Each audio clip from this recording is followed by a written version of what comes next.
আমরা আছি বরকাটা বলে একটা জায়গায়, যেটা ঝাড়খণ্ডে অবস্থিত।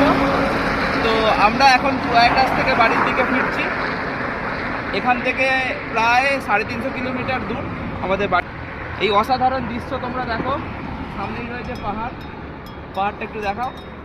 আর আমাদের এই যে দুটো গাড়ি,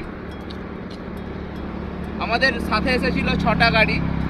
তো ওরা রাম মন্দিরে চলে গেছে, রাম মন্দির বা বেনারসে চলে গেছে। আমরা বাড়ি ফিরছি, আমাদের আর ভালো লাগছে না, তাই আমরা বাড়ি ফিরছি।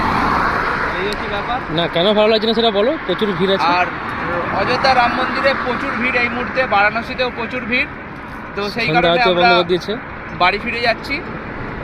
এর আগে আমি এসেছি অযোধ্যা রাম মন্দিরে, তো সেই কারণে আর যাওয়ার ইচ্ছা নেই। আর যারা বলে চলো রোডটা দেখিয়ে দাও, খুব সুন্দর একটা ওয়েদার আর এত সুন্দর পরিবেশ। পাহাড়ের পাশেই রয়েছে দিল্লি কলকাতা ন্যাশনাল হাইওয়ে। আগে ছিল 2, এখন হচ্ছে 19। হ্যাঁ, আগে এখন 19 করেছে। তো যাই হোক, রোড পুরো ক্লিয়ার আছে।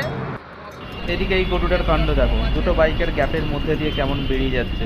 আমরা তো প্রথমে ভয় পেয়ে গেছিলাম গাড়িগুলোকে না উল্টে দেয়, আর এই জন্যই এদেরকে গরু বলে। Tata bye.